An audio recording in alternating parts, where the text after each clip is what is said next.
महाराष्ट्रातील तमाम कर्मचारी बंधू भगिनींना प्रथमतः नमस्कार। आज बऱ्याच दिवसानंतर आपल्या समोर येण्याचं कारण म्हणजे 2 दिवसापूर्वी 26 जानेवारीच्या अगोदर आदल्या रात्री 25 जानेवारीला केंद्र सरकारने एक नवीन योजना 1 जानेवारी 2004 नंतर नियुक्त केंद्र सरकारी कर्मचाऱ्यांसाठी पेन्शनसाठी आणलेली आहे। ती योजना म्हणजे आपल्या सर्वांना माहीत आहे, कारण केंद्र सरकारने 24 ऑगस्ट 2024 रोजी केंद्रीय कॅबिनेटने या योजनेला मंजुरी दिली होती। ती योजना म्हणजे यूपीएस योजना, युनिफाईड पेन्शन योजना। ही योजना 1 एप्रिल 2025 पासून केंद्र सरकार कार्यान्वित करू पाहत आहे। त्यासाठी हे राजपत्र केंद्र सरकारने 2 दिवसापूर्वी म्हणजे परवाच्याला 25 जानेवारी 2025 रोजी प्रसिद्ध केलेला आहे। आणि या राजपत्रामध्ये जे काय बाबी आहेत, यूपीएस अंतर्गत जे काय केंद्रीय कर्मचाऱ्यांना जे एनपीएसचे घटक आहेत त्यांना मिळणार आहे, याविषयी आपण सविस्तर विश्लेषण या व्हिडिओमध्ये करणार आहोत। परंतु एक लक्षात घेण्याची गरज आहे की 24 ऑगस्ट 2024 रोजी कॅबिनेटने केंद्रीय कॅबिनेटने मोदी सरकारने जो यूपीएस लागू करण्याचा निर्णय घेतला, तो का घेण्यात आला त्याची पार्श्वभूमी जर पाहायची झाली तर आपल्या सर्वांना माहिती आहे, मागील 21 वर्ष झालं केंद्र सरकारी कर्मचाऱ्यांना म्हणजे 1 डिसेंबर 2004 पासून रुजू झालेल्या सर्व केंद्रीय कर्मचाऱ्यांना अगोदर डीसीपीएस आणि 2008-9 नंतर एनपीएस अशी योजना, त्यासाठीचा कायदा पीएफआरडीए केंद्र सरकारने 2014-15 मध्ये लोकसभेमध्ये पारित केला। आणि ही 21 वर्षे एनपीएस योजना चालवल्यानंतर केंद्र सरकारच्या आणि सर्वच राज्य सरकारांच्या हे लक्षात आलं की या योजनेअंतर्गत कर्मचाऱ्यांना सामाजिक सुरक्षितता या अंतर्गत जो पेन्शनचा फायदा असतो म्हणजे सामाजिक सुरक्षा असते, तर ती मिळत नाहीये। तर हे स्पष्ट आहे, केंद्र सरकारने अगोदर लागू केलेली डीसीपीएस योजना जी की डेंजरस कॉन्ट्राव्हर्शियल पेन्शन स्कीम ठरली, त्यानंतर लागू केलेली एनपीएस योजना ही तर माझ्यासारखेच स्पष्ट मत आहे ती राष्ट्रीय पेन्शन प्रणाली, राष्ट्रीय पेन्शन योजना नसून ती सरळ नो पेन्शन स्कीम आहे। त्याविषयी आपण सविस्तर नंतर पाहू। परंतु आता यूपीएसच्या धर्तीवर बोलताना केंद्र सरकारला यूपीएस योजना का आणावी लागली, तर आपल्या सर्वांना माहिती आहे मागील 10-11 वर्षापासून आपण जुनी पेन्शनची चळवळ लढत आहोत, जुनी पेन्शनचा लढा लढत आहोत। आपला हा लढा न्यायिक आधारावर आहे, आपल्या कुटुंबियांच्या सुरक्षिततेसाठी, आपल्या स्वतःच्या निवृत्तीनंतरच्या जीवनाच्या सुरक्षिततेसाठी आहे। तर हा काही चुकीचा लढा नाही। न्यायिक लढा जर नसता तर केंद्र सरकारने हे बदल जे काही करत आलेले आहे ते केले नसते।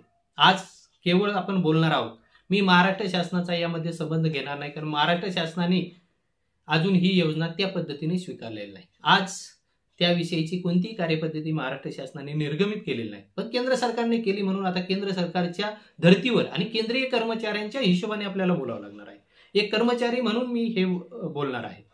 तर केंद्र सरकारने ही यूपीएस योजना का आणली, तर त्याची पार्श्वभूमी अशी आहे की मागील 10-12 वर्ष आपण हा लढा लढत असताना जे काही बदल झाले त्यानुसार इतर राज्यामध्ये राजस्थान सरकारने 23 फेब्रुवारी 2022 रोजी आपल्या कर्मचाऱ्यांना म्हणजे राजस्थान सरकारच्या अंतर्गत येणाऱ्या कर्मचाऱ्यांना जुनी पेन्शन योजना लागू केली। त्यानंतर छत्तीसगड सरकारने 9 मार्च 2022 रोजी जुनी पेन्शन लागू करण्याचा निर्णय घेतला। त्यानंतर झारखंड सरकारने 1 सप्टेंबर 2022 रोजी जुनी पेन्शन योजना आपल्या कर्मचाऱ्यांना लागू करण्याचा निर्णय घेतला। त्यानंतर हिमाचल प्रदेश सरकारने 13 जानेवारी 2023 रोजी हा जुनी पेन्शन योजना लागू करण्याचा निर्णय घेतला।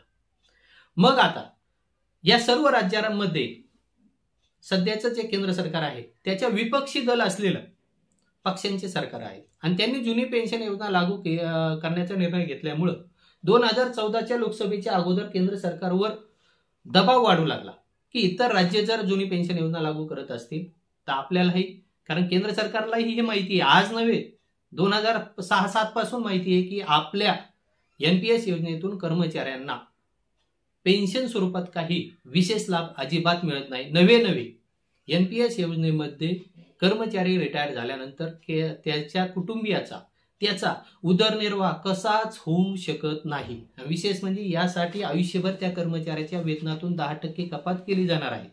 हे केंद्र सरकारला आज नव्हे 2007-8 पासून माहिती आहे. म्हणून मग केंद्र सरकारवर हा दबाव वाढत असताना आणि 2024च्या लोकसभा निवडणुकीच्या अगोदर याविषयी काहीतरी केलं पाहिजे. कारण आंध्र प्रदेश सरकारने जीपीएस सारखी गॅरंटेड पेन्शन स्कीम सारखी योजना कार्यान्वित करण्याविषयीच्या हालचाली सुरू केल्या होत्या. म्हणून या सर्वांचा काहीतरी एनपीएस आणि ओपीएस जी कर्मचाऱ्यांची मागणी आहे, जुनी पेन्शन ओपीएस, यामधला काही मधला मार्ग काढता येतो का? त्यानंतर एनपीएस मध्ये आणखी काही सुधारणा करता येतात का? त्यासाठी ते सुधारणा प्रस्तावित करण्यासाठी सरकारी तिजोरीवर विशेष म्हणजे हे लक्षात घ्या, ज्यावेळेस 24 मार्च 2003 लोकसभेमध्ये माननीय वित्तमंत्री निर्मला सीतारामन यांनी ही घोषणा करताना त्यामध्ये हे पण म्हटलंय की एनपीएस या योजनेअंतर्गत जर जुनी पेन्शन प्रमाणे किंवा कर्मचाऱ्याच्या उदरनिर्वाहाच्या हिशोबाने जर काही उपाययोजना होत नसतील तर सरकारी तिजोरीवर भार न पडता आणखी काही मधला मार्ग काढता येतो का? या सर्वांचा आणि एनपीएसला आणखी काही आकर्षक करता येतं का? या सर्व मुद्द्याला धरून आम्ही एक समिती नेमत आहोत आणि अशी घोषणा 24 मार्च 2023 रोजी केंद्र सरकारच्या वतीने वित्तमंत्री निर्मला सीतारामन यांनी लोकसभेमध्ये केली आणि त्यांनी लागलीच त्यावेळेचे वित्त सचिव असलेले टी.व्ही. सोमनाथन यांच्या अध्यक्षतेखाली तसंच त्यांच्यासोबत पेन्शन आणि कार्मिक मंत्रालय जे आहे त्याचे मुख्य सचिव तसेच आपला अर्थ विभागाचा व्यय विभाग जो येतो त्याचे सचिव आणि पीएफआरडीए जे की 2014 कायदा करून नवीन एक संस्था याच्या क्रियान्वयन करण्यासाठी आपल्या एनपीएसची कार्यप्रणाली पुढे चालू ठेवण्यासाठी त्याविषयीच्या बाबी करण्यासाठी जो पीएफआरडीए संस्था जे आहे केंद्र सरकार अंतर्गत, तर त्या पीएफआरडीएचे जे अध्यक्ष आहेत यांच्या अशा चौघांच्या 3 सदस्य आणि 1 अध्यक्ष यांच्या टी.व्ही. सोमनाथन वित्त सचिवांच्या अध्यक्षतेखाली एक समिती नेमली आणि या समितीला विशेष म्हणजे कोणतीही मुदत दिली नाही की या मुदतीपर्यंत तुम्ही आम्हाला अहवाल द्या, परंतु या समितीला एनपीएस मध्ये काही आकर्षक बाबी करता येतील का, एनपीएस आणि ओपीएस मधला काही मध्यम मार्ग काढता येईल का आणि एनपीएस मध्ये आणखी काही सुधारित बाबी करून कर्मचाऱ्यांना आपण सामाजिक सुरक्षिततेच्या हेतूने काही करू शकतो का, या बाबी विषयी काही उपाययोजना करण्यासाठी उपाययोजना प्रस्तावित करण्यासाठी ही समिती नेमली आणि त्या समितीने जवळजवळ 24 ऑगस्ट 2025 पर्यंत ज्या दिवशी केंद्रीय कॅबिनेटने यूपीएस लागू करण्याचा निर्णय घेतला ते लागू करण्यापर्यंत या समितीने कार्य केलेलं दिसतं. म्हणजे जवळजवळ 1.5 वर्षापर्यंत या समितीने आपला वेळ घेतला आणि आपला अहवाल केंद्र सरकारला.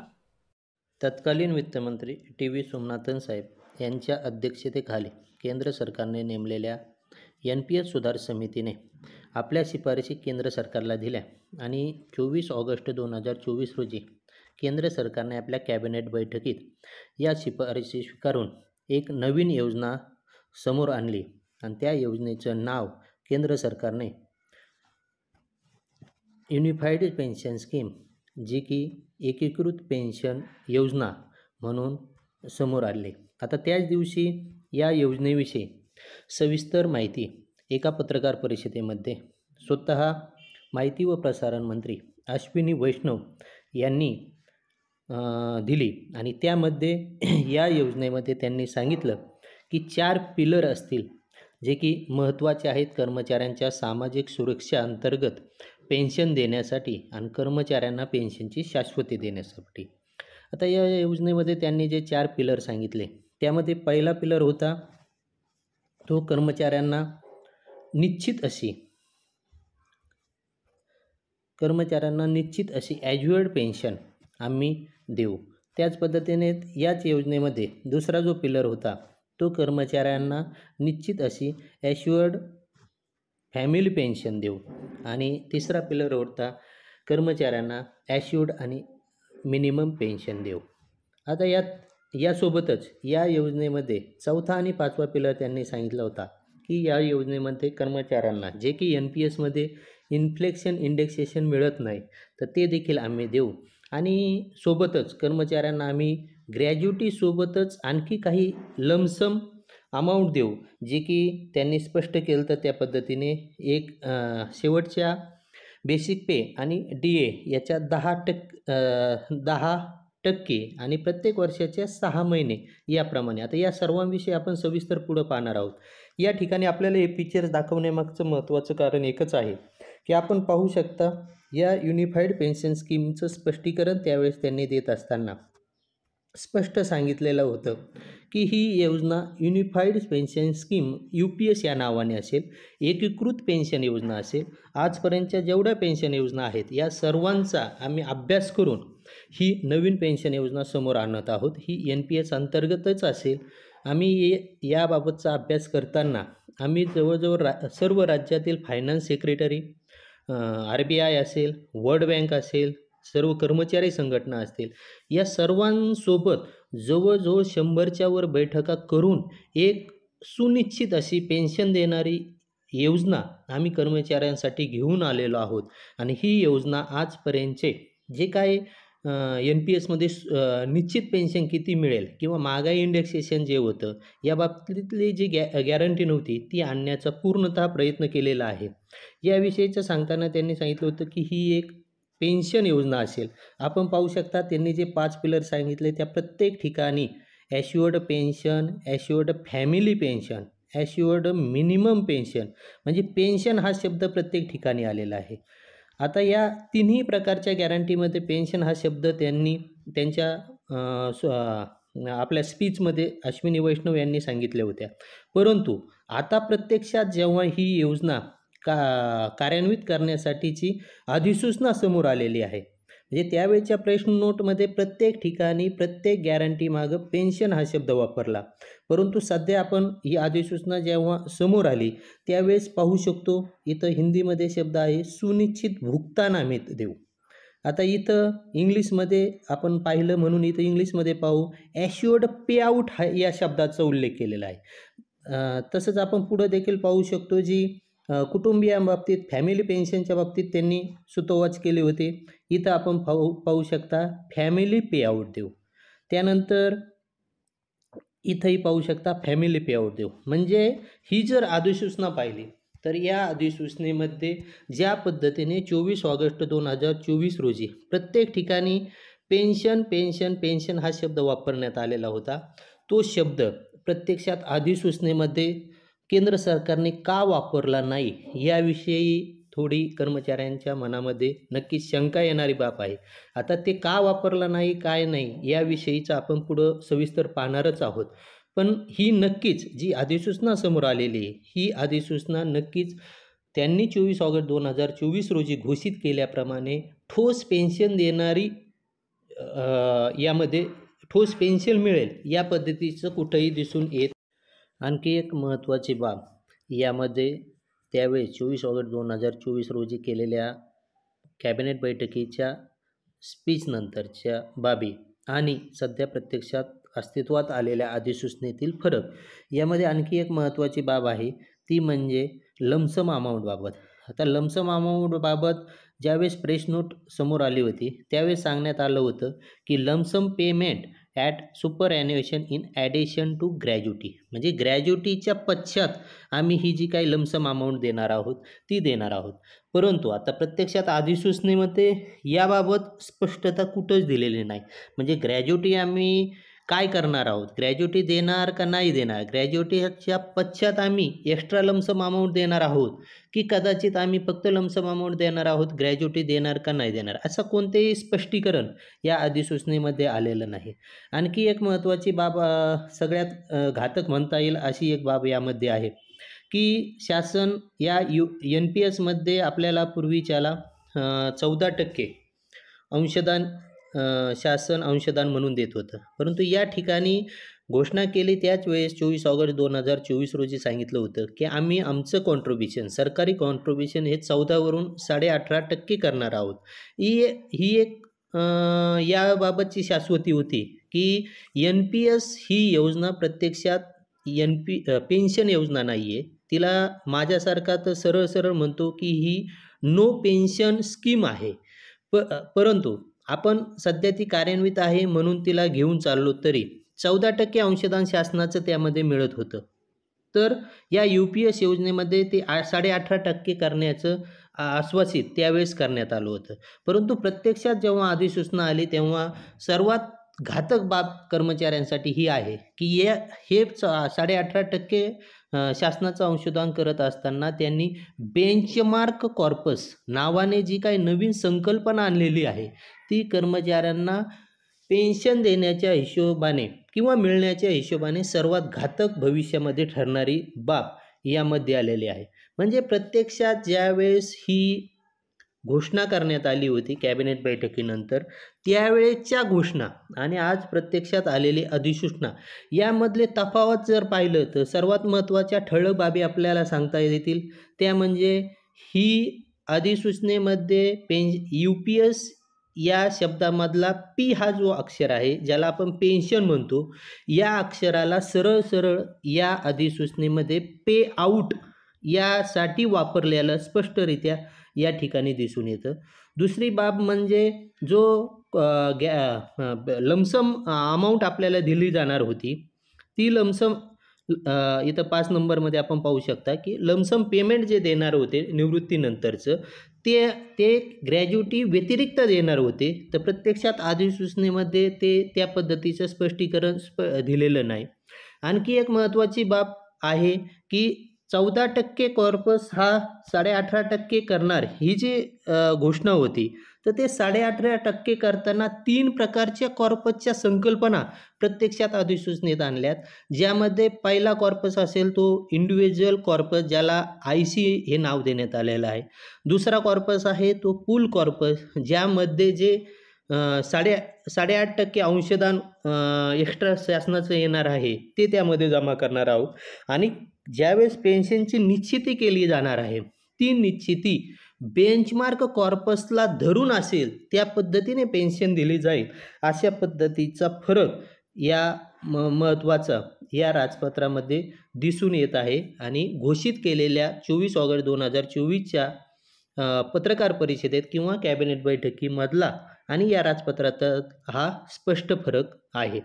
आता या राजपत्रामध्ये नेमकं काय काय आहे याविषयीचं स्पष्ट सविस्तर असं या ठिकाणी आपण माहिती पाहणार आहोत.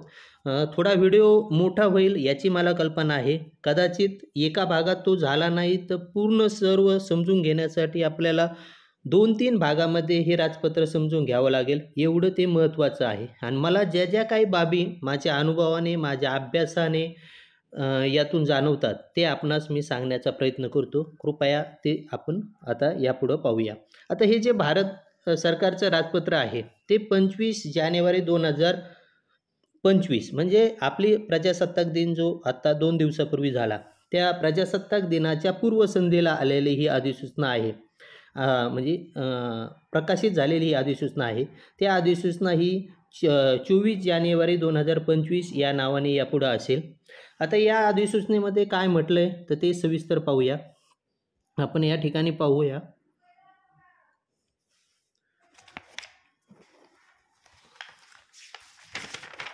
ही 24 जानेवारी 2025ची ही अधिसूचना यामध्ये म्हटलं आहे की ही 22 डिसेंबर 2023 रोजीची जी NPSची अधिसूचना होती त्या अधिसूचना आणि 31 जानेवारी 2019ची जी अधिसूचना आहे जी की NPSमध्ये थोडं संशोधन केलं होतं.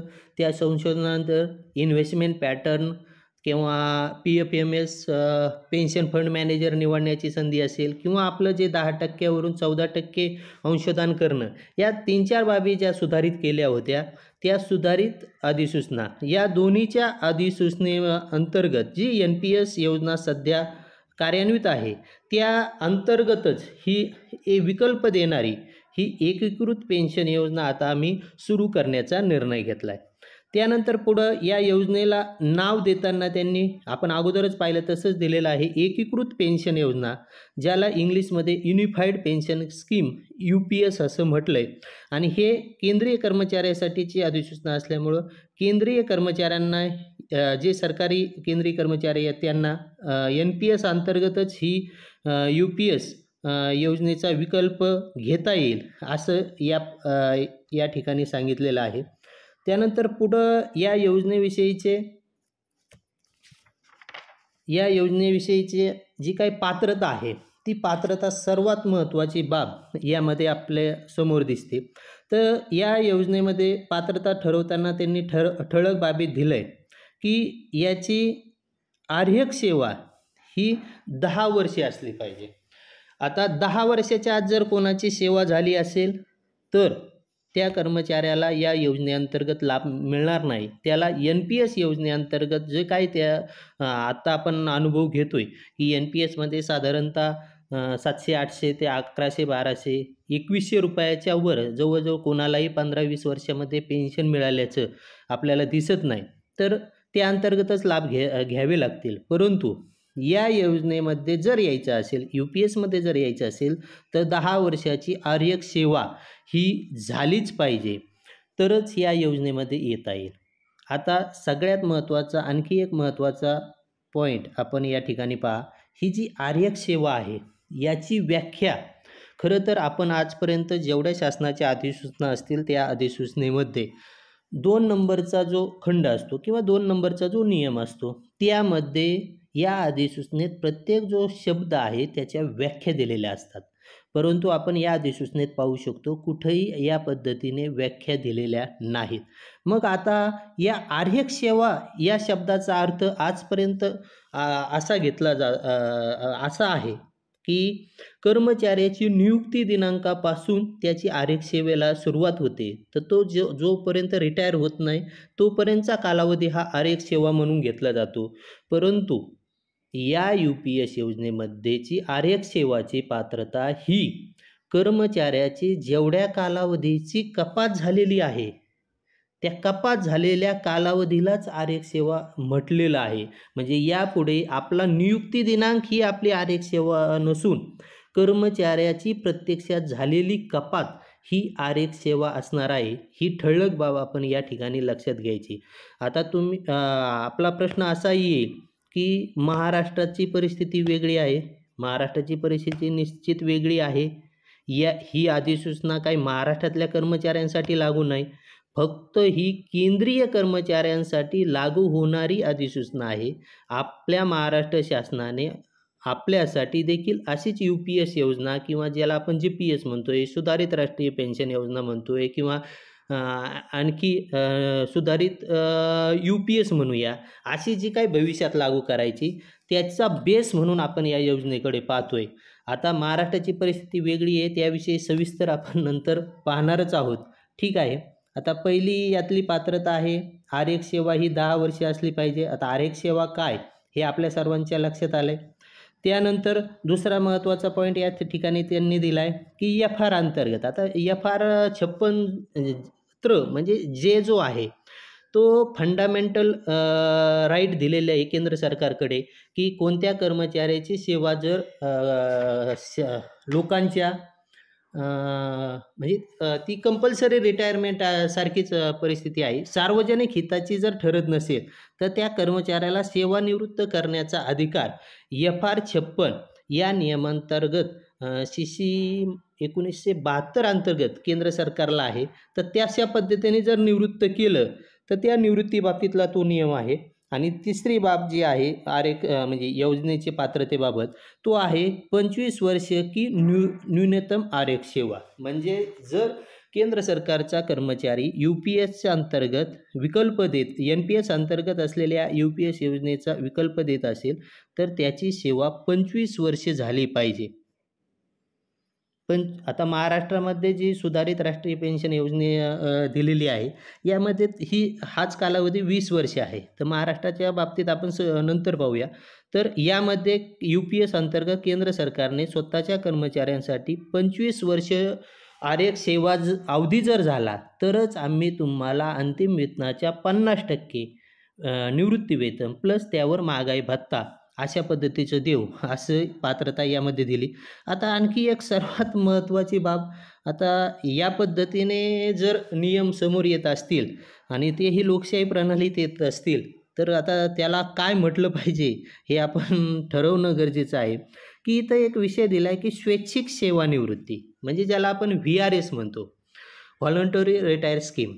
तर या बाबतीमध्ये त्यांनी असं म्हटलं की कर्मचाऱ्याची व्हॉलंटरी जरी VRS जरी त्यांनी घेतली तरी त्याला पेन्शन ही म्हणजे या अंतर्गत UPS अंतर्गत देणारी जी ॲश्युअर्ड पेआउट आहे, पेन्शन हा शब्द आपण बाजूला ठेवूया, ॲश्युअर्ड पेआउट जो आहे तो ॲश्युअर्ड पेआउट आम्ही केव्हा देऊ, जेव्हा त्या कर्मचाऱ्याची वयाने सेवा पूर्ण होईल. म्हणजे थोडक्यात हा नियम लक्षात घेणं यासाठी गरजेचं आहे की 25 वर्षे आर्हता ठेवली. साधारण आपण जनरली विचार करूया की 25व्या वर्षी आपल्याला नोकरी लागली आणि 25 वर्षे आपण आर्यक सेवा या अंतर्गत पूर्ण केली. म्हणजे 25-25 50 वर्ष वयाचा कर्मचारी जर झाला आणि त्याने जर VRS घ्यायचं ठरवलं तर पुढचे 8 म्हणजे जर महाराष्ट्रात विचार केला तर 58व्या वर्षी किंवा केंद्र सरकारच्या याच्यात विचार केला किंवा आणखी बाबतीत तर 58, 60, 62 हे आपल्याकडे रिटायरचे वय आहेत. आता जनरली आपण 58 वर्ष वय जर रिटायरचं धरलं तर 50व्या वर्षी त्याने VRS घेतली तर प्रत्यक्षात त्याला या UPS अंतर्गत पेन्शन केव्हा सुरू होईल तर ती 58व्या वर्षी. म्हणजे मधला जो 50 ते 58 यातला जो 8 वर्षाचा कालावधी आहे, या कालावधीत त्या कर्मचाऱ्याच्या उपजीविकेचं काय, हा मोठा प्रश्न या अधिसूचनेमुळे समोर आलेला आहे. आणि अशा बाबतीतले कोणतेही सूचवाद 24 ऑगस्ट 2024 ज्यावेळेस UPSची घोषणा केली कॅबिनेटमध्ये त्यामध्ये नव्हते. आता आणखी पुढं जायचं जर म्हटलं की आणखी एक पात्रतेबाबतीत निकष दिलेला आहे.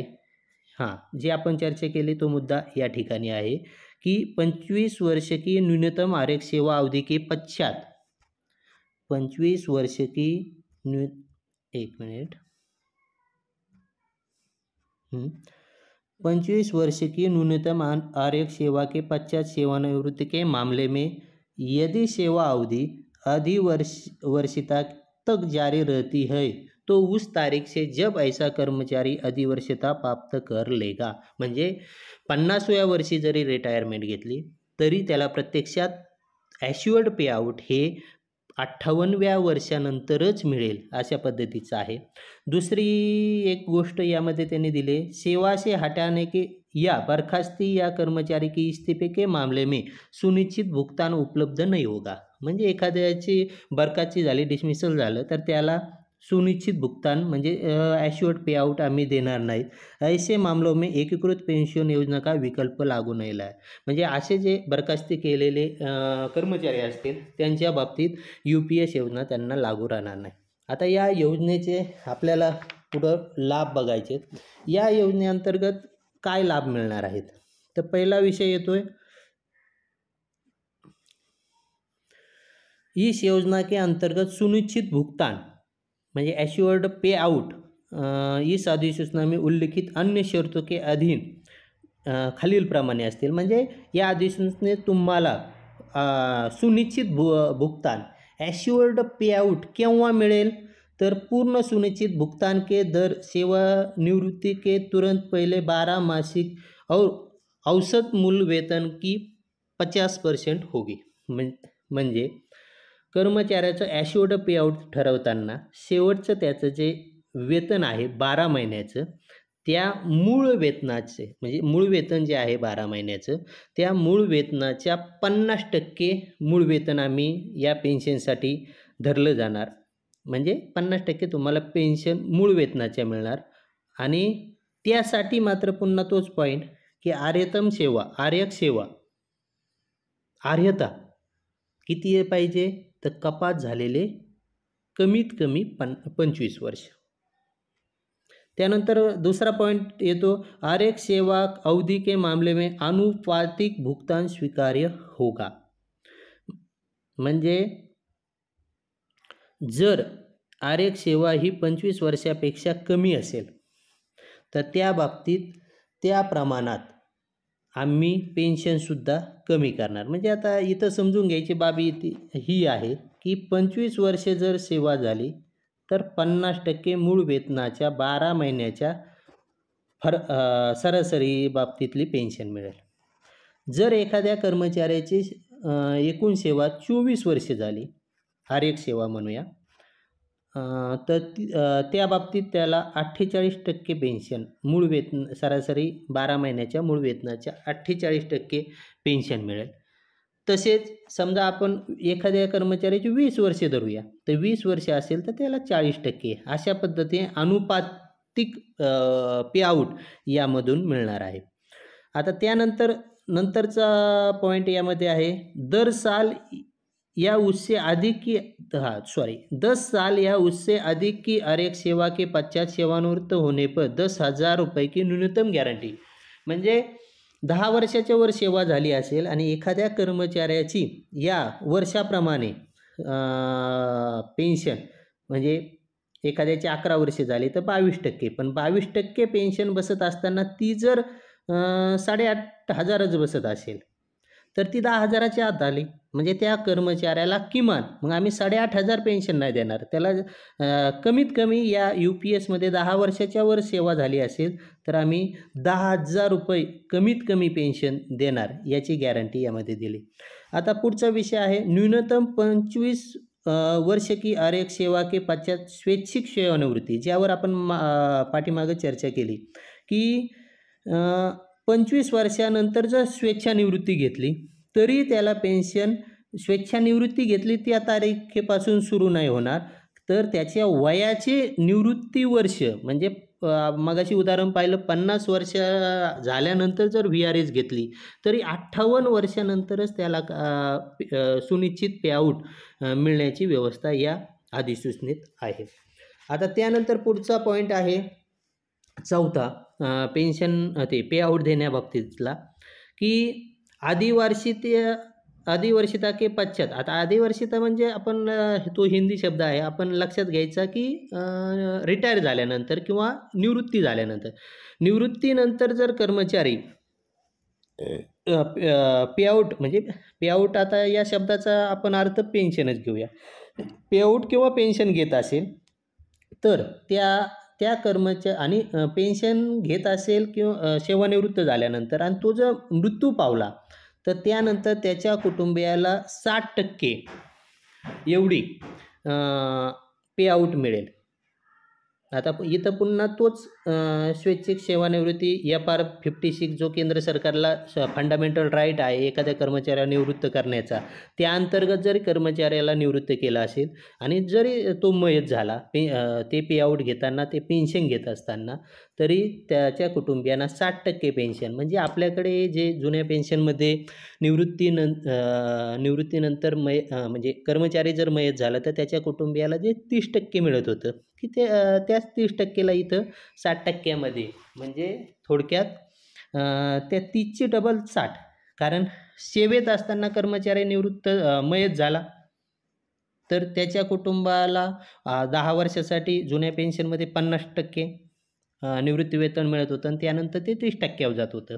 आणि निवृत्त होऊन कर्मचारी जर मयत झाला तर त्याला ऑलरेडी 50% पेन्शन मिळायची आणि तो कर्मचारी जर पेन्शन घेताना मयत झाला तर त्याच्या कुटुंबियाला 30% मिळायची. मग आता इथं पॉईंट तोच दिला आहे की कर्मचारी मयत झाल्यानंतर, म्हणजे पेन्शन घेत असताना मयत झाला तर त्याच्या कुटुंबियाला 60% आम्ही त्याच्या पेन्शनच्या प्रमाणात देऊ. त्यानंतर एक या ठिकाणी सांगितलेलं आहे, जे की NPSमध्ये नाही आहे, त्यामुळेच NPS ही केव्हाही पेन्शनची बरोबरी करू शकत नाही, ती पेन्शन स्कीमच होऊ शकत नाही, ती म्हणजे महागाई राहत.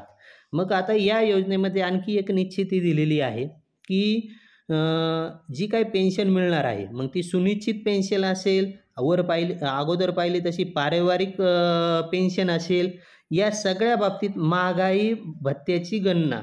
आता या ठिकाणी महागाई भत्ता आपल्याला पगार घेत असू तर DA मिळतो, परंतु पेन्शनमध्ये तो DR असतो. आता DA काय, DR काय याविषयी आपण सविस्तर नंतर बघूया. तर ती DR हा सगळ्या प्रकारच्या पेन्शनला, म्हणजे सुनिश्चित पेन्शन असेल, म्हणजे ॲश्युअर्ड पेन्शन असेल, ॲश्युअर्ड फॅमिली पेन्शन असेल, या सगळ्या बाबतीत महागाई भत्त्याची राहत या सगळ्यांना या सगळ्या प्रकारच्या पेआउटमध्ये दिली जाईल. त्यानंतर पुढचा पॉईंट दिला आहे लमसम अमाऊंट बाबतीतला, की जी मुस्त राशी, एक मुस्त भुगतान कर्मचाऱ्याला द्यायचं आहे, लमसम अमाऊंट द्यायचे, त्याच्यामध्ये प्रत्येक 6 महिन्याचा मूळ वेतन आणि महागाई भत्ता याच्या 10% प्रमाणात एक मुस्त राशी कर्मचाऱ्याला दिली जाईल. आता याविषयी सविस्तर आपण ज्यावेळेस या सर्वांचे प्रत्येक पॉईंटचा, प्रत्येक प्रकारच्या मिळणाऱ्या पेन्शनचा सविस्तर उदाहरणादाखल ज्यावेळेस आपण पुढं पाहणार आहोत, त्यावेळेस आपण सविस्तर समजून घेणार आहोत. इथं आपण त्या अधिसूचनेत दिलेल्या प्रत्येक पॉईंटनिवाय थोडक्यात माहिती घेत आहोत. आता पुढचा विषय आहे या एकीकृत पेन्शन योजनेचे जे आत्ता अगोदर आपण जे बघितलं कॉर्पस बाबतीतलं, की शासनाने 14% 18% जे अंशदान नेलं आहे त्या बाबतीतला मुद्दा जो पाहिला, तर पुन्हा एकदा या ठिकाणी सूचित करतो की 24 ऑगस्ट 2024 रोजी माननीय मोदी सरकारने जे कॅबिनेटमध्ये या UPS योजनेला मंजुरी दिली आणि त्यानंतर झालेल्या पत्रकार परिषदेमध्ये माननीय माहिती व तंत्रज्ञान मंत्री अश्विनी वैष्णव यांनी 2 वेळा स्पष्टरित्या सांगितलं होतं. म्हणजे एकदा त्यांनी स्वतःच्या स्पीचमध्ये सांगितलं, एकदा पत्रकारांनी विचारलेल्या प्रश्नावर त्यांनी सांगितलं होतं की कर्मचाऱ्यावर कसल्याही प्रकारचा बोजा आम्ही या योजनेतून पडू देणार नाहीत. परंतु आता या ठिकाणी आपण या 6व्या मुद्द्यामध्ये पहा, एकीकृत पेंशन योजना विकल्प के अंतर्गत कॉर्पस 2 निधियों को मिलाकर बनेगा. आता कॉर्पस म्हणजे जो कर्मचाऱ्याचा NPS मध्ये एक कॉर्पस या शब्दाचा मराठी तसं जर अर्थ पाहिला तर संचय, जी रक्कम तयार होणार आहे त्याचा संच म्हणूया.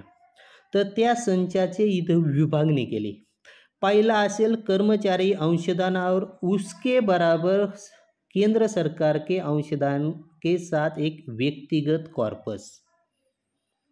आता इथं हे समजून घ्या, 2 शब्द आलेत बराबर. म्हणजे कर्मचाऱ्याचं अंशदान आपल्याला माहिती आहे ते आहे 10% NPS मध्ये, तेच UPS मध्ये 10% आहे तसं राहणार. दुसरी गोष्ट, NPS मध्ये कर्मचाऱ्याला अंशदान शासनाचं मिळत होतं 14%. इथं शब्द दिला आहे बराबर. म्हणजे UPS योजनेमध्ये जर आपण UPS योजनेचा विकल्प दिला तर कर्मचाऱ्याच्या 10% अंशदानाच्या बराबर आणखी 10% अंशदान केंद्र सरकार देणार आणि त्या अंशदानाला नाव दिलं आहे त्यांनी व्यक्तिगत कॉर्पस. हा झाला कॉर्पसमधला पहिला प्रकार. व्यक्तिगत कॉर्पसला इंग्लिशमध्ये म्हटलं जातं इंडिव्हिज्युअल कॉर्पस. त्याला पुढं सूत्रामध्ये आपण पाहू शकतो, याला शॉर्ट फॉर्ममध्ये लिहिलं आहे IC. हे एक लक्षात ठेवणं गरजेचं आहे, कारण पुढचे उदाहरणं समजून घेण्यासाठी आपल्याला ते महत्त्वाचं ठरणार आहे. आता या कॉर्पसमध्येच आणखी एक प्रकार त्यांनी केला आहे पूल कॉर्पस. हा नवीन प्रकार यामध्ये आला आहे, त्याला आपण PC म्हणूया, पूल कॉर्पस. आता हा पूल कॉर्पस काय असणार आहे, तर केंद्र सरकार के अतिरिक्त अंशदान. आता केंद्र सरकार जे म्हणतं आहे ना की आम्ही 14% ऐवजी 18.5% एवढं आम्ही अंशदान वाढवलं आहे, तर जे वरचं 8.5% अंशदान आहे ते 8.5%तलं 10% कशात जाणार, या व्यक्तिगत कॉर्पसमध्ये जाणार. मग उर्वरित जे 8.5% आहे तर ते अंशदान आम्ही या पूल कॉर्पस अंतर्गत जमा करणार. आणि ही सर्वात महत्त्वाची यापुढं जे बेंचमार्क कॉर्पस आहे त्यामध्ये ही पूल कॉर्पसची संकल्पना केंद्र सरकारने आणलेली आहे. आता दुसरी गोष्ट, त्याचं स्पष्टीकरण आणखी पुढं त्यांनी दिले. या ठिकाणी पहा 8 नंबरमध्ये, कर्मचारी का अंशदान मूल वेतन प्लस महागाई भत्ता, जे आपल्याला माहिती आहे NPS मध्ये का 10% होगा, उसके बराबर केंद्र सरकार का भी अंशदान 10% होगा. दोनों को प्रत्येक कर्मचारी की व्यक्तिगत कॉर्पस, जी काही व्याख्यावर दिलेली आहे त्या व्यक्तिगत कॉर्पसमध्ये हे ॲड केलं जाईल. आता जे अगोदर बोललो ते या ठिकाणी दिले. केंद्र सरकार उन सभी कर्मचारियों को अनुमानित 8.5% मूल वेतन प्लस महागाई भत्ता, म्हणजे केंद्र सरकार जे अतिरिक्त 8.5% अंशदान देणार आहे ते पूल कॉर्पसमध्ये के स्थान पर एकीकृत पेंशन को विकल्प म्हणजे UPSचा विकल्प जे जे निवडतील त्यांना हे पूल कॉर्पस दिलं जाणार. जे NPSमध्ये असणार त्यांना 14% अंशदान असणार. आता अतिरिक्त अंशदान एकीकृत पेंशन योजना विकल्प के अंतर्गत सुनिश्चित भुगतान की सहायता, म्हणजे हे पूल कॉर्पस का केलं आहे त्याचं कारण या ठिकाणी दिलं आहे की आम्ही जे 8.5% अतिरिक्त अंशदान देणार आहोत. आता प्रत्यक्षात पाहिलं तर ते 4.5% देणार आहेत, कारण पूर्वीच्याला ऑलरेडी 14% अंशदान सरकारी होतं. पण या योजनेत अतिरिक्त 4.5 आणि त्यातलं कमी केलेलं 4 असे मिळून जे 8.5% होत आहेत, हे 8.5% आम्ही सुनिश्चित भुगतान म्हणजे ज्याला आपण ॲश्युअर्ड पेआउट म्हणतोय त्याच्यासाठी आम्ही हे अतिरिक्त तयार करत आहोत. आता याच्यामुळं NPS आणि NPSमध्ये ते का देत नाही येतं, UPSमध्येच का देत आहेत याविषयीचा एक स्वतंत्र व्हिडिओ नंतर मी बनवण्याचा नक्की प्रयत्न करीन. आता पुढचा एक मुद्दा बघूया. कर्मचारी केवळ व्यक्तिगत कॉर्पस के लिए ही निवेश विकल्प को अपना सकते. हा म्हणजे या योजनेमधले ही जे होतं आपण प्रस्तावनेतच पाहिलं की इथं तारीख दिली होती त्यांनी 31 जानेवारी 2019. मग 31 जानेवारी 2019च्या अधिसूचनेमध्ये कर्मचाऱ्याला काय केलं होतं तर पेन्शन फंड मॅनेजर, आता ही पण केस महाराष्ट्रातच घडली होती. आमच्या बीड जिल्ह्यातल्याच कर्मचाऱ्यांनी ती केस दाखल केली होती. त्या कोर्ट निर्णयाच्या आधारेच केंद्र सरकारला ही अधिसूचना काढावी लागली होती. त्या अधिसूचनेनुसार केंद्र सरकारच्या बी आणि त्यानंतर आत्ता 2021मध्ये महाराष्ट्र शासनाने देखील कर्मचाऱ्याला पेन्शन फंड मॅनेजर असेल किंवा त्याला आपण PFPM म्हणतो किंवा इन्व्हेस्टमेंट पॅटर्न म्हणतो IP, हे निवडण्याचा अधिकार दिला. तसं आता केंद्र सरकार काय म्हणतं आहे, कर्मचाऱ्याला इन्व्हेस्टमेंट पॅटर्न किंवा पेन्शन फंड मॅनेजर निवडण्याचा अधिकार आहे, पण तो फक्त कोणत्या बाबतीत असेल, व्यक्तिगत कॉर्पस काय तर आपण अगोदरच बघितलं आहे, शासनाचं 10% आणि कर्मचाऱ्याचे 10% कपात होणारं जे खातं असणार आहे, म्हणजे 2 खाते इथं स्वतंत्र झालेत. व्यक्तिगत कॉर्पसचं खातं सेपरेट खातं म्हणजे त्याच प्राण नंबर खाली ते राहणार, परंतु त्याला सेपरेशन केलं जाणार. व्यक्तिगत कॉर्पस वेगळं, पूल कॉर्पस वेगळं. आता हे जे व्यक्तिगत कॉर्पस आहे याच्या बाबतीतच कर्मचाऱ्याला निवेश विकल्प दिलेला आहे, म्हणजे त्याला इन्व्हेस्टमेंट पॅटर्न निवडण्याचा अधिकार असेल. आणि जर त्याने इन्व्हेस्टमेंट पॅटर्न निवडला नाही तर PFRDAने जो काय डिफॉल्ट पॅटर्न तयार केलेला आहे त्या डिफॉल्ट पॅटर्न अंतर्गत त्याचे गुंतवणूक होईल. या पद्धतीचं या ठिकाणी दिलेलं आहे. त्यानंतरचा मुद्दा आहे केंद्र सरकार के अतिरिक्त अंशदान, म्हणजे अतिरिक्त अंशदान जे 8.5% आहे ते पूल कॉर्पसमध्ये असणार आणि त्याच्या बाबतीत पेन्शन फंड मॅनेजर किंवा इन्व्हेस्टमेंट पॅटर्न निवडण्याचा पूर्ण अधिकार हा केंद्र सरकारला, आता केंद्र सरकारला म्हणजे PFRDAला, NADLला त्यांना तो असेल. PFRDA अंतर्गत असलेल्या NADLला. आता हे झाले या योजनेच्या स्पष्टीकरणात्मक थोडक्यात बाबी. म्हणजे आता त्याच्या पुढं आणखी काही त्यांनी मुद्दे दिलेले आहेत जे समजणं खूप महत्त्वाचं आहे. की पुढचा हा 3 नंबरचा जो मुद्दा आहे यामध्ये त्यांनी सांगितलं आहे की केंद्र सरकारच्या आत्ताचे सध्याचे कर्मचारी येतं ते NPSमध्ये आहेत किंवा भविष्यात येणारे कर्मचारी हे देखील UNPS अंतर्गत असलेल्या या UPS योजनेचा विकल्प दे, म्हणजे आता NPSमधले असलेले कर्मचारी किंवा भविष्यात येणारे कर्मचारी हे NPSमध्येच असतील किंवा ते NPS अंतर्गत असलेल्या या UPS योजनेचा विकल्प देऊ शकतात. परंतु अशा कोणत्याही आताच्या NPS धारकांनी किंवा भविष्यात येऊ घातलेल्या कर्मचाऱ्यांनी NPSमधल्या जर एकदा UPSचा विकल्प दिला तर त्यांना पुन्हा NPSमध्ये परत येण्याची संधी राहणार नाही. ही त्यांनी UPS अंतर्गत जे काही नियम आहेत, म्हणजे आत्तापर्यंत आपण जे काही थोडक्यात नियम पाहिलेत किंवा आणखी पुढेही भरपूर पाहणार आहोत, हे सगळे नियम त्यांनी स्वीकारले, त्यांना ते लागू झालेत आणि त्यांना परत NPSमध्ये येता येणार नाही याविषयीचा मुद्दा आहे. त्यानंतर पुढचा मुद्दा आहे एक बार राष्ट्रीय पेंशन प्रणाली म्हणजे NPS अंतर्गत कव्हर किए गए कर्मचारी जो एकीकृत पेन्शन म्हणजे जे NPSचे आहे ते UPS मध्ये आले तर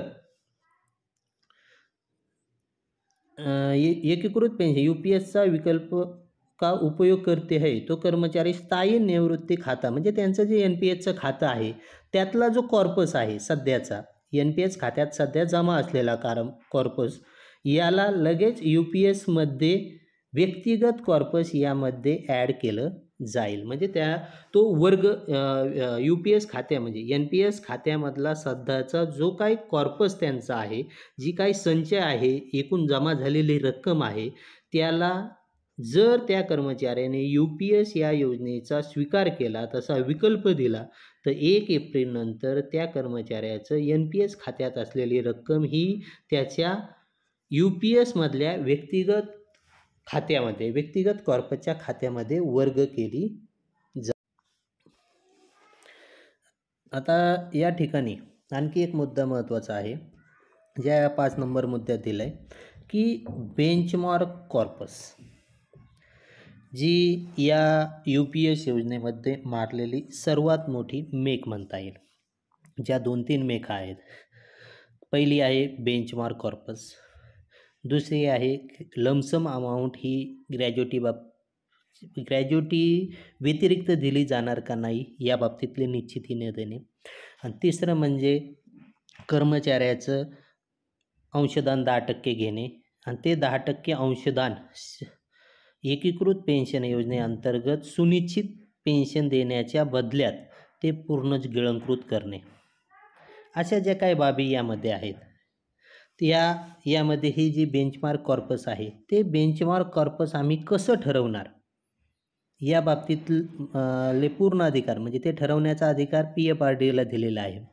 आणि त्या PFRDAने हे ठरवताना काही निकष पाळावेत तो त्यातला पहिला निकष आहे आरक्षक सेवा के प्रत्येक महीने के लिए कर्मचारी और नियोक्ता दोनों की प्रयोज्य अंशदान की नियमित प्राप्ती हो म्हणजे PFRDAने बघायचं आहे की बेंचमार्क कॉर्पस आखताना कर्मचाऱ्याचं आणि शासनाचं नियुक्त आहे म्हणजे शासन या दोघांचं नियमितपणे कपाती होऊन त्याची गुंतवणूक होते का त्यानंतर हा बेंचमार्क कॉर्पस ठरवताना PFRDAने आणखी एक बाब लक्षात ठेवायची म्हणजे बेंचमार्क कॉर्पस एखादं जर ठरवायचं असेल तर ते ठरवताना ह्या बाबी लक्षात घेतल्या पाहिजेत दुसरी आहे PFRDAने लक्षात घ्याव्या PFRDAने काय केलं आहे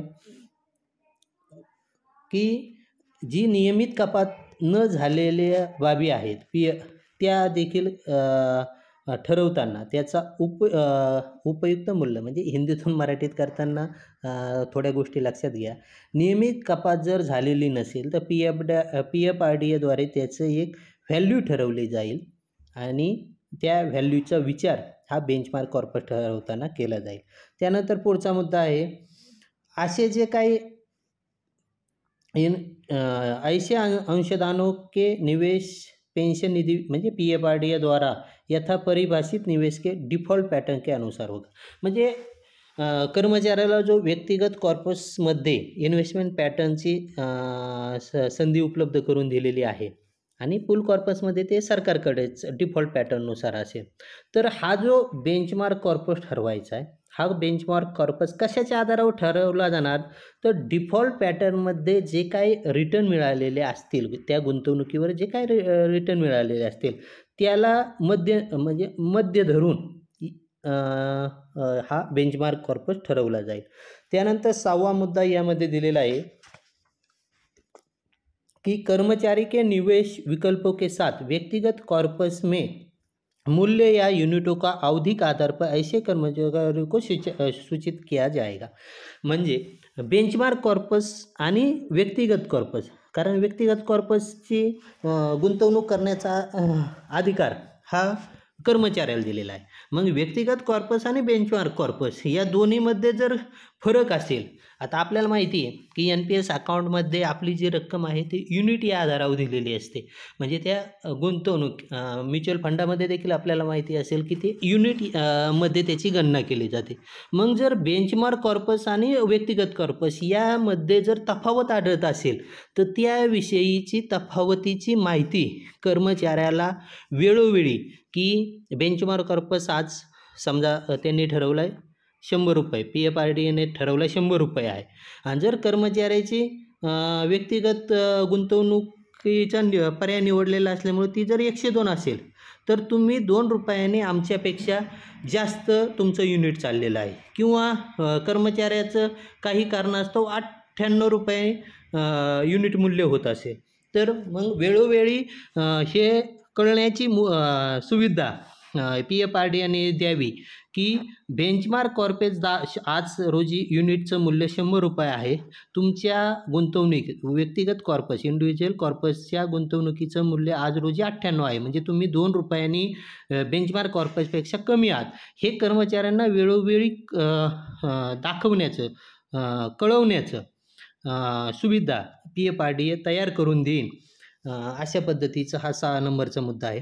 7वा मुद्दा असा आहे, अधिवार्षिता या सेवानिवृत्ती पर एकीकृत पेंशन योजना विकल्प के अंतर्गत कर्मचारी के आरक्षण सेवा. हा सगळ्यात महत्त्वाचा मुद्दा आहे की कर्मचाऱ्याची आरक्षण सेवा हे कोण ठरवणार, तर तो ज्या कार्यालयात आहे तो कार्यालयाचा प्रमुखच त्याची आरक्षण सेवा ठरवणार. आता आरक्षण सेवाची व्याख्या आपण या अगोदर बघितली होती, जी यामध्येच पुढं दिलेली आहे. ती काही माझ्या मनाची व्याख्या नाही आहे, यामध्ये पुढं आहे सूत्रामध्ये ती दिलेली आहे. खरं तर पाहता ती या अधिसूचनेतला 2 नंबरचा जो नियम असतो ज्यामध्ये व्याख्या दिलेल्या असतात त्यातच द्यायला पाहिजे होती, परंतु त्यामध्ये ती दिलेली नाही. तर या कर्मचाऱ्याची आरक्षण सेवा कोण ठरवणार, तर त्या कार्यालयाचा कार्यालय प्रमुख. आता महाराष्ट्रातील कर्मचाऱ्यांना जबाबदारपूर्वक या पेन्शन चळवळीतला एक जबाबदार घटक या नात्याने गंभीरतापूर्वक सांगतो की हे जे कार्यालय प्रमुख हा जो विषय आहे ना, या बाबतीतलं अतिशय सविस्तर आणि महत्त्वाच्या बाबी थोडक्यात सामाजिक भाषेत किंवा बाहेरील भाषेत जर बोलायचं म्हणलं तर गोप्यस्फोटासारख्याच बाबी आपल्यासमोर लवकरच मी या कार्यालय प्रमुख आणि ही पेन्शन योजना या बाबतीतल्या भविष्यात घेऊन येणारच आहे. तर या अधिसूचनेपुरता आणि ही अधिसूचना केवळ केंद्रीय कर्मचाऱ्यांना आहे, म्हणून महाराष्ट्राविषयी या बाबतीत मी एकही शब्द या ठिकाणी बोलत नाही आहे. केंद्र सरकारने आपल्या कर्मचाऱ्यांची पेन्शन बाबतीतली UPSमधले आरक्षण सेवा ठरवण्याचा अधिकार हा कार्यालय प्रमुखाला दिलेला आहे. NPSमध्ये परिस्थिती अशी होती की यात NPS बाबतीत बोलूया. NPSमध्ये परिस्थिती अशी आहे की एकदा कर्मचारी सेवानिवृत्त झाला, ज्या तारखेला तो सेवानिवृत्त होतो त्या तारखेपासूनच त्याचं आणि शासनाचा संबंध सुटतो. म्हणजे आयुष्यभर तो शासनाचा सेवक असतो आणि पुढं चालून तो खाजगी कंपन्यांचा, इन्व्हेस्टमेंट कंपन्यांचा ॲन्युटी धारक असतो, तो ना सरकारचा पेन्शनधारक असतो. इथं मात्र शासन काय म्हणतंय की कर्मचाऱ्याची आरक्षण सेवा हा त्या कार्यालयाचा प्रमुख ठरवेल आणि शासन थोडं आपल्या या UPSमध्ये थोडं आपल्याला जोडून राहणार आहे, कारण 50% पेन्शन प्लस त्याची महागाई भत्ता, महागाई राहत म्हणूया, म्हणजे DR म्हणूया, हे देण्याचा जबाबदारी ही शासनावर असणार आहे. तर 7व्या मुद्द्यात एकच लक्षात घ्यायचं की कर्मचाऱ्याची जी काही सेवा आहे निवृत्तीची ती किती आहे, किती भरते, ती ठरवणार आहे त्याचा कार्यालय प्रमुख. आता त्याच्या नियुक्ती दिनांकापासून ती नसणार आहे. पुन्हा सांगतो की त्याची एकूण झालेल्या कपात वर्षाचा बाब यामध्ये असणार आहे. त्यानंतर 8 नंबरच्या मुद्द्यात त्यांनी सांगितलंय, अधिवर्षिता या सेवानिवृत्ति पर एकीकृत पेंशन योजना के अंतर्गत कर्मचारी सुनिश्चित भुगतान के प्राधिकार के लिए बेंचमार्क कॉर्पस के मूल्य युनिट को. म्हणजे या ठिकाणी काय दिलं आहे, आपला जो बेंचमार्क कॉर्पस आहे त्याच्यामध्ये शासनाचा जो अंशदान जमा होणार आहे ते होणार आहे पूल कॉर्पसमध्ये आणि कर्मचाऱ्याचं होणार आहे ते व्यक्तिगत कॉर्पसमध्ये. मग जर पूल कॉर्पस म्हणजे बेंचमार्क कॉर्पस एवढं मूल्य जर व्यक्तिगत कॉर्पसचं होत नसेल किंवा जास्त होत असेल तर त्यातली काही रक्कम पूल कॉर्पसमध्ये जी की बेंचमार्क कॉर्पसच्या संरक्षणासाठी सरकारने तयार केलं आहे, तर त्यामध्ये म्हणजे स्वतःच्या व्यक्तिगत कॉर्पसमध्ये पूल कॉर्पसमध्ये वर्ग करण्याची सुविधा यामध्ये दिलेली आहे. मग ती का करायची, तर इथं पुन्हा पुढं दिलं आहे, व्यक्तिगत कॉर्पस का मूल्य या युनिट बेंचमार्क कॉर्पस के मूल्य या युनिट से कम आहे. जर कमी असेल आणि जास्त असेल, आता पुढं येईलच ते, जास्त असतील तर काय होणार आहे की व्यक्तिगत कॉर्पसमध्ये बेंचमार्क कॉर्पसपेक्षा जास्त रक्कम होत असेल तर ती त्या कर्मचाऱ्याला लमसम अमाऊंट पेन्शन या व्यतिरिक्त दिली जाणार आहे. ते आपण सविस्तर पुढं पाहूया. अतिरिक्त अंशांकी व्यवस्था, आणि जर ते कमी असेल म्हणजे काय कमी असेल, व्यक्तिगत कॉर्पसमध्ये एकूण रक्कम ही बेंचमार्क कॉर्पसपेक्षा कमी असेल तर कर्मचाऱ्याला अतिरिक्त अंशदान, त्याला ॲडिशनल कॉन्ट्रिब्युशन म्हणूया, जमा करण्याची सुविधा देखील दिली जाते. थोडक्यात काय की एक कार्यपद्धती कशी तयार करायची PFRDA याविषयीचं यामध्ये स्पष्टीकरण दिलेलं आहे. एक व्यक्तिगत कॉर्पस में शेष राशि कर्मचारी को दिए जाए, जे की मी अगोदरच बोललो, जर व्यक्तिगत कॉर्पसमध्ये बेंचमार्क कॉर्पसपेक्षा जास्त रक्कम झाली, उदाहरणार्थ काय, बेंचमार्क कॉर्पस ठरवला आहे त्यांनी 100 रुपये आणि कर्मचाऱ्याच्या रिटायरच्या वेळी त्याच्या व्यक्तिगत कॉर्पसमध्ये एकूण रक्कम जमा झालेली 105 रुपये, तर वरचे 5 लाख रुपये ते 5 रुपये हे लमसम अमाऊंट अधिक 50% ॲश्युअर्ड पे आऊट यासोबतच वरचे 5 रुपये देखील त्याला देण्याची सोय करण्याबाबतीतलं हा नियम आहे. त्याच्यानंतर 9 नंबरचा जो नियम आहे किंवा मुद्दा आहे त्यामध्ये काय दिलं आहे, यदि कर्मचारी द्वारा व्यक्तिगत कॉर्पस से पूल कॉर्पस में अंतरित मूल्य या यूनिट बेंचमार्क कॉर्पस के मूल्य या यूनिट से कम है तो सुनिश्चित भुगतान के अनुपात में भुगतान अधिकृत किया जाएगा. म्हणजे लक्षात घेऊया, पहिली गोष्ट 25 वर्ष नियमित कपात झाली आणि 25 वर्ष कालावधी झाला तरच 50% प्लस महागाई राहत मिळणार आहे, ती आपल्याला पेन्शन म्हणून देणार आहे. 25 वर्षापेक्षा कमी झाली तर त्याच्या अनुपातात त्याच्या प्रमाणामध्ये ती कमी होणार आहे. म्हणजे आपण अगोदर उदाहरणामध्ये बघितलं, 24 वर्ष सेवा आर्यक सेवा झाली असेल तर 48% अंतिम वेतनाचे पेन्शन मिळेल.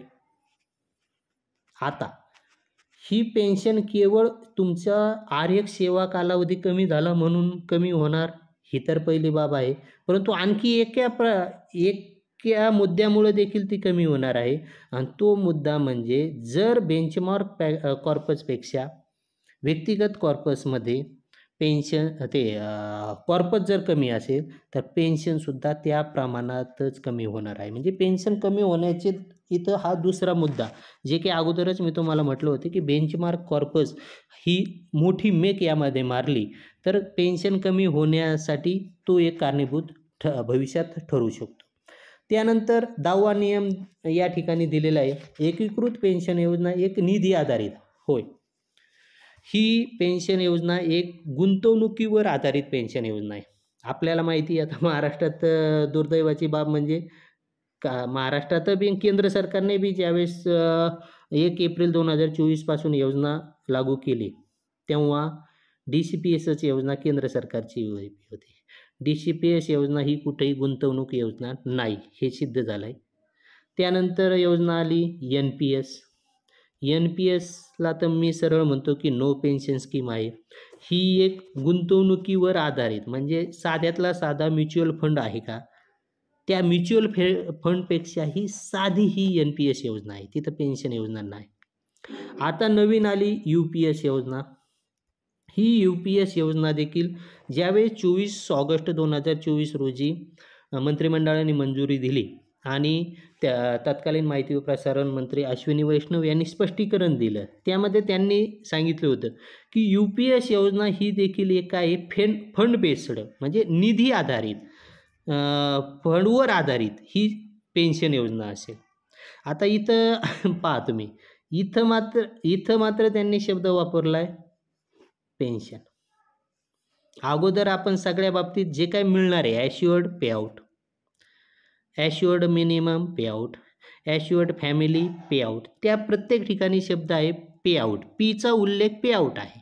आणि या ठिकाणी मात्र पुन्हा काय म्हटलं, ही फंड बेस्ड पेन्शन योजना आहे.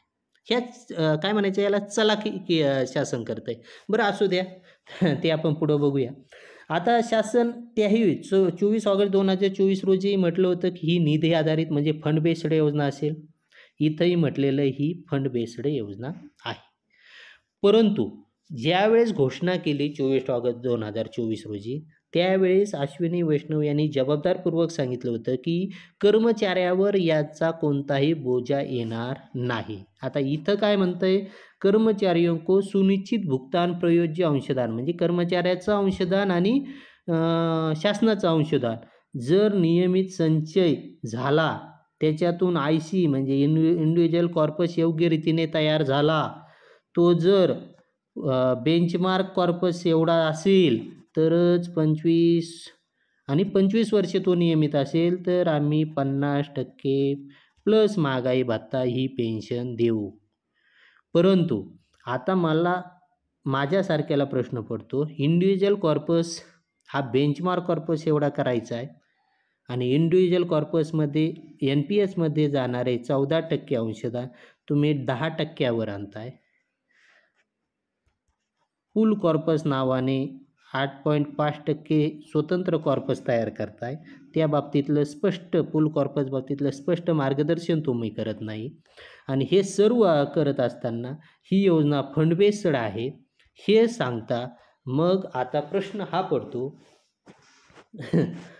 हा पडतो की जर कर्मचाऱ्याला एवढ्या अटी घालून तुम्ही पेन्शन देणार असाल, आज रोजी बेंचमार्क कॉर्पसचं स्पष्टीकरण व्यवस्थित दिलेलं नसताना नक्कीच शंका तयार होते की खरंच शासनाला कर्मचाऱ्याचं आयुष्यभर सेवा कालावधीत 10% वेतन गिळंकृत करून कर्मचाऱ्याला खरंच 50% प्लस महागाई भत्ता ही पेन्शन द्यायची आहे का, ही शंका कर्मचारी म्हणून मनात वारंवार सतावते. ज्यावेळेस 24 ऑगस्ट 2024 रोजी घोषणा केली त्यावेळेस वाटत होतं, कारण त्यावेळेस 2-3 बाबी वाटत होत्या की अश्विनी वैष्णव हे स्पष्ट बोलत आहेत की कर्मचाऱ्यावर कोणत्याही प्रकारचा बोजा येणार नाही. म्हणजे माझ्यासारख्याला थोडं मनात कुठंतरी वाटत होतं की कर्मचाऱ्याचं 10% अंशदानातलं काही ना काही रक्कम शासन वापस करेल. परंतु इथं 100% कर्मचाऱ्याचे 10% वेतन, म्हणजे मुळात 10% वेतनच आयुष्यभर कमी देण्याचं शासनाने या ठिकाणी ठरवलेलं दिसतंय. बरं असू द्या, पुढचा मुद्दा समजून घेऊया. नियम 11. नियम 11 मध्ये काय म्हणतंय की सुस्पष्टता केली, म्हणजे शासनाने अधिसूचनेत अगोदरच स्पष्ट केलंय, जर तुम्ही सेवानिवृत्त झालात तर तुम्ही कसल्याही प्रकारच्या अन्य नीतिगत रियायत, ज्याला आपण इंग्लिशमध्ये म्हणतो पॉलिसी कन्सेशन, पॉलिसी चेंज, नीती परिवर्तन, फायनान्शियल बेनिफिट, वित्तीय लाभ किंवा सेवानिवृत्त होये इतर जे कर्मचारी आहेत, या कोणत्याही बाबतीतली समानता तुम्ही मागू शकत नाहीत. त्याचा दावाच तुम्ही करू शकणार नाही, क्लेमच करू शकणार नाही. म्हणजे थोडक्यात याचा अर्थ असा, जर UPS योजना स्वीकारली तर आपल्यावर बंधन शासनाने टाकलंय की तुम्ही दुसरं पॉलिसी कन्सेशन मागू शकणार नाही. म्हणजे आम्ही जुनी पेन्शनची लढाई सोडायची असं शासनाचं म्हणणं आहे का? तुम्ही पॉलिसी चेंज मागू शकत नाही. म्हणजेच शासन म्हणतंय तुम्ही एकदा UPS स्वीकारलं की जसं NPS स्वीकारलं पण आता आम्ही तुम्हाला UPS देतोय, तसं आम्ही तुम्हाला एकदा UPS स्वीकारलं की परत दुसरं काही मागण्याचा अधिकार तुम्हाला राहणार नाही. किंवा या अंतर्गत कमी जास्त आणखी काही फायनान्शियल बेनिफिट, आर्थिक लाभ द्या, हे सुद्धा तुम्ही म्हणू शकणार नाही. प्लस आणखी एक विषय यामध्ये महत्त्वाचा आहे की समजा एखाद्या कर्मचाऱ्याची सेवा, 2 कर्मचारी आहेत, दोघांची सेवा सारखी आहे, एकाच तारखेला ते नियुक्त झाले आणि एकाच तारखेला ते रिटायर जर झाले, आयुष्यभर ज्यांच्या पेन्शनमध्ये त्यांच्या वेतनामध्ये देखील कोणताही फरक नाही, म्हणजे एकाच वेतन श्रेणीमध्ये ते गेले, म्हणजे समान नियुक्ती दिनांक, समान पद्धतीचं काम समान दिनांकाला ते रिटायर झाले, आयुष्यभर सगळ्या त्या दोघांचं वेतनही सारखं आहे, तरीही त्यांच्या पेन्शनमध्ये फरक पडू शकतो, हे शासनाला माहिती आहे. आणि हा जर फरक पडला तर त्या दोघांच्या फरकाची मागणी देखील का पडला हे देखील कर्मचाऱ्यांनी म्हणायचं नाही, हे या मुद्द्यामध्ये दिलं आहे. आता ह्या प्रत्येक मुद्द्याविषयी खूप काही बोलण्यासारखं आहे, तर ते आपण सविस्तर जे काही पुढं शक्य होणार आहे त्यामध्ये बोलत राहूया. त्यानंतर 12 नंबरचा जो मुद्दा आहे, त्या 12 नंबरच्या मुद्द्यामध्ये त्यांनी दिलं आहे की सेवानिवृत्त झालेले NPSमध्ये सध्या सेवानिवृत्त जे झालेले कर्मचारी आहेत त्यांना देखील ही आम्ही UPSमध्ये येण्याबाबतीतली संधी देतो. परंतु ती संधी का देतो आहे, तर NPSमध्ये त्यांना नक्कीच पेन्शन कमी मिळते. म्हणजे याच्यात जे मिनिमम पेन्शन 10 वर्षाच्या वर सेवा झाली असेल तर मिनिमम ॲश्युअर्ड पेआउट 10,000 रुपये दिलेला आहे. त्यापेक्षा नक्कीच आपल्यालाही माहिती आहे NPSमध्ये सध्या जे रिटायर झालेले आहेत त्यांना पेन्शन म्हणून कमीच मिळत आहे. तर अशांना आम्ही UPSमध्ये येण्याची संधी देऊ. प्लस त्यांना आम्ही काय करू, GPFच्या धर्तीवर व्याजासह मागची सगळी रक्कम देऊ. परंतु ती केव्हा देणार, जर त्यांनी PFRDAने ठरवून दिलेलं जे NPSमध्ये त्यांना 60% परत मिळालेत आणि 40% जे ॲन्युटीमध्ये त्यांची गुंतवणूक झालेली, या सगळ्यांचं समायोजन झाल्याशिवाय, म्हणजे त्या सगळ्या रकमा व्यवस्थित झाल्याशिवाय, म्हणजे काय 40% आहे ते शासनाकडे ॲन्युटीतून परत वापस येणे, 60% जे कर्मचाऱ्याचे आहेत ते परत कर्मचाऱ्याने भरणे किंवा त्या बाबतीतलं PFRDAने काय करणे, समायोजन करणे, आणि त्यानंतर कर्मचाऱ्याला NPSमधून मिळणारी पेन्शन आणि UPSमधून मिळणारी ॲश्युअर्ड पेआउट याचा जो काही फरक आहे तो आम्ही त्या कर्मचाऱ्याला देऊ. असं म्हणजे थोडक्यात काय की NPSमध्ये निवृत्त झालेल्या कर्मचाऱ्यांना देखील UPS देऊ, परंतु ही सगळी समायोजन, सगळे ॲडजस्टमेंट झाल्याशिवाय ते मिळणार नाही, हे यामध्ये दिलं आहे. 13 नंबरच्या मुद्द्यामध्ये काय दिलं आहे, तर एक मिनिट, 13 नंबरचा मुद्दा या ठिकाणी सांगतोय की जर एखाद्यावर अनुशासनात्मक कार्यवाही झाली, निलंबन असेल, मग ते सेवेतलं असेल किंवा सेवानिवृत्तीनंतरचं असेल, ते सेवानिवृत्तीनंतरचं निलंबन म्हणजे निवृत्त होताना जर निलंबन झालेलं असेल त्या कालावधीमध्ये, त्या वर्षामध्ये, आणि त्याची जर पुढं शिक्षात्मक कार्यवाही चालू असेल, ती प्रशासकीय कार्यवाही, प्रशासकीय सुनावणी चालू असेल, तर या बाबतीत काय करायचं यासाठी आम्ही स्वतंत्र अधिसूचना किंवा त्याविषयीचे नियम स्वतंत्र बनवू, असं 13 या नियमामध्ये दिलं आहे. 14 या नियमामध्ये काय दिलं आहे की या बाबतीत स्पष्टीकरण पाहिजे, कारण अनेक बाबी आहेत, ही सगळी आर्थिक बाबतीतला विषय आहे, प्लस याच्यामध्ये अनेक अटी आहेत, आपल्या मराठी भाषेमध्ये म्हणूया अनेक मेखा मारलेल्या आहेत. मग त्या कळण्यासाठी काही व्याख्यात्मक उदाहरणं यासोबत परिशिष्टामध्ये दिले, त्याविषयी आपण सविस्तर पाहणार आहोत. ते परिशिष्टामध्ये त्यांनी दिलेले उदाहरणं आणि प्रत्यक्षात पेन्शनमध्ये किंवा जे काही फरक पडतोय आणि विशेषतः महाराष्ट्रामध्ये जो फरक पडतोय, या सर्वांविषयीचे सविस्तर प्रत्येक मुद्द्याने आपण स्पष्टीकरण उदाहरणासह पुढं पाहणार आहोत.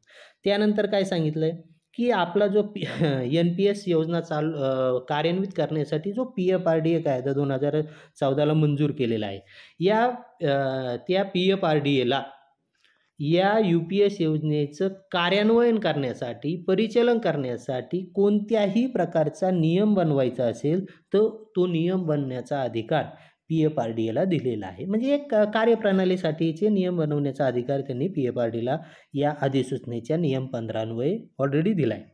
आणि ही योजना सुरू कधी होईल, तर 1 एप्रिल 2025 पासून. जसं 24 ऑगस्ट 2024ला घोषित केलं त्यावेळेसही सांगितलं होतं, आणि या अधिसूचनेत दिलं आहे की 1 एप्रिल 2025 पासून UPS ही योजना कार्यान्वित होणार आहे.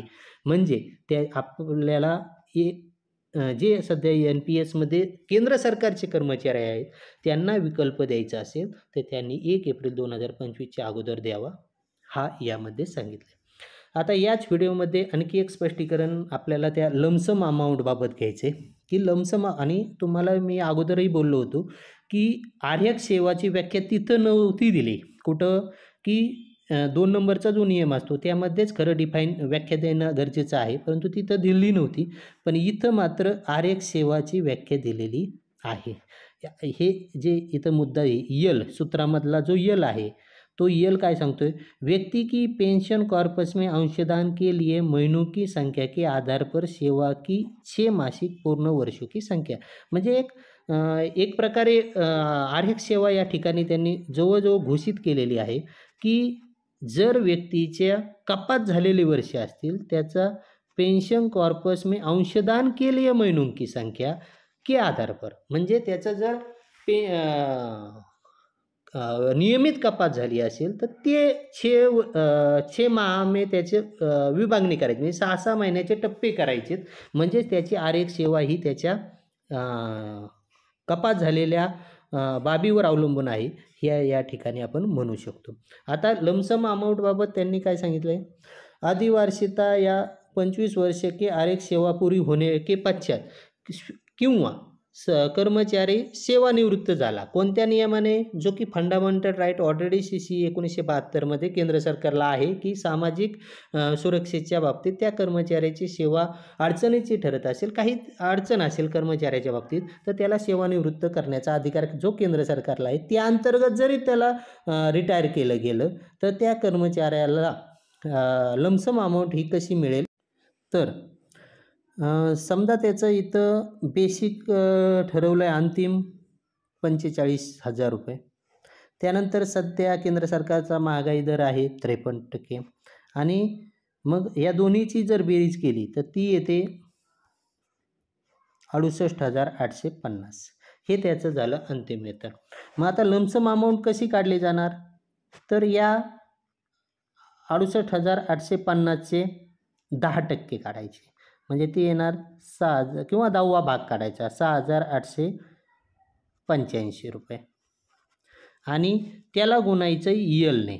आता यलची व्याख्या इथं दिली की त्याचे कपात झालेले जेवढे वर्षे येतं, समजा एखाद्याचे 20 वर्ष कपात झाली, किंवा उदाहरणाला ऑलरेडी अगोदर घेऊया, पूर्ण ॲश्युअर्ड पेन्शन मिळायची असेल तर 25 वर्ष कपात पाहिजे, 25 वर्ष कपात झाली तर त्याच्या दुप्पट करायचे, त्याला 2 ने करायचे, कारण एका वर्षामध्ये 2 सहामाही येतात, म्हणून याचे 25चे 2 ने गुणिलं त्याला तर बरोबर येतात 50, म्हणजे यल किती आलं 50. आता याविषयीचं स्पष्टीकरण त्यांनी सविस्तर दिलेलं आहे. तो चार्ट तो चार्ट इथं नाही आहे, परंतु सविस्तर स्पष्टीकरण दिलं आहे. तर आता जवळजवळ हा व्हिडिओ खूप मोठा झालेला आहे. आता या बाबतीतले लमसम अमाऊंट बाबतीतले उदाहरणं असतील किंवा वेगवेगळ्या प्रकारे पेन्शन मिळवण्याबाबतीत हे जे काही वेगवेगळे नियम बनवलेत, 25 वर्ष सेवाच कपात झालेली वर्षे पाहिजेत, मग 20 वर्ष झाले तर काय होणार, त्यानंतर 10 वर्षाच्या वरच्या बाबतीतलं काय, 10 वर्षाच्या आतील बाबतीतलं काय, तर त्याला तर UPS मिळणारच नाही, हे जे काही अनेक बाबी आहेत, किंवा लमसम अमाऊंट कसं कॅल्क्युलेट केलं जाणार.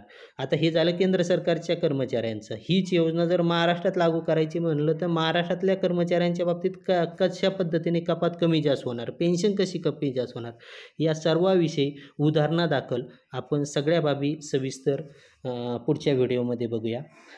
या व्हिडिओमध्ये आपण ही राजपत्र काय आहे, राजपत्राच्या अगोदर केंद्र सरकारचं काय म्हणणं आहे, त्याविषयी थोडक्यात म्हणण्यापेक्षा सविस्तर माहिती पाहिली.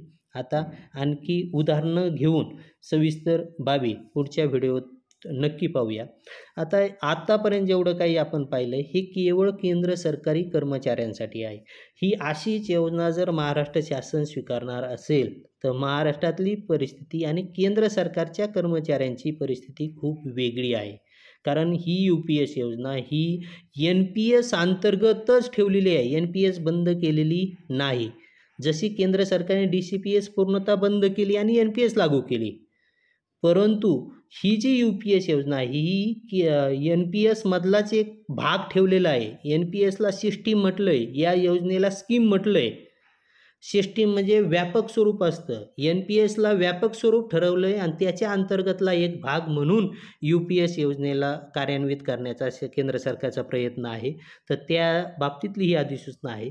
या बाबतीतही अनेक क्लिष्टता आहेत, अनेक बाबी स्पष्ट झालेल्या नाहीत. केंद्र सरकारला हळूहळू त्या स्पष्ट कराव्या लागतील आणि आपण चळवळीतून हे जे मुद्दे असे व्हिडिओद्वारे असतील, चर्चा अंतर्गत असतील, जे समोर आणतोय यातूनच अनेक बाबी केंद्र सरकार देखील स्पष्ट करेल.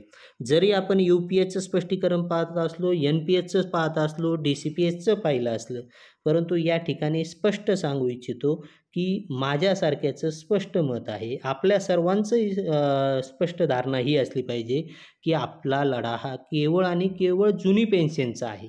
नवीन ज्या बाबी होत आहेत त्याचं अभ्यास करणे, त्या समजून घेणं हे आपलं कर्तव्य आहे. पण आपला लढा अंतिम ध्येय हे जुनी पेन्शनचं आहे आणि यापुढेही मी जाऊन स्पष्ट आणि जबाबदारीने सांगतो की महाराष्ट्रात जुनी पेन्शन दिल्याशिवाय महाराष्ट्र शासनाला पर्यायच नाही.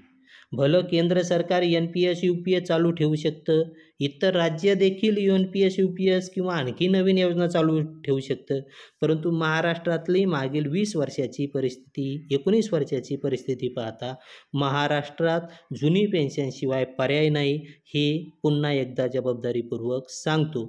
आणि पुन्हा भेटूया पुढच्या व्हिडिओत, ज्यामध्ये आपण आणखी बाबी सविस्तर पाहणार आहोत. याविषयी आपलं जर काही मत असेल तर कृपया आपण कॉमेंटमध्ये नक्की लिहू शकता. ही व्हिडिओ स्वरूपात आजपर्यंत आपल्यासमोर आलो ते काही लिखाणाच्या स्वरूपात आलो, काही भाषणाच्या स्वरूपात आलो, प्रत्यक्ष भेटीमध्ये आलो, चळवळीमध्ये वेगवेगळ्या भाषणाच्या स्वरूपात आलो, परंतु व्हिडिओ स्वरूपात आपल्यासमोर येण्याचा हा पहिलाच प्रयत्न आहे.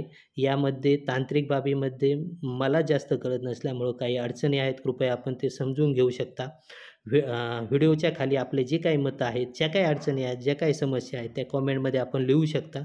धन्यवाद. पुन्हा नक्कीच भेटूया.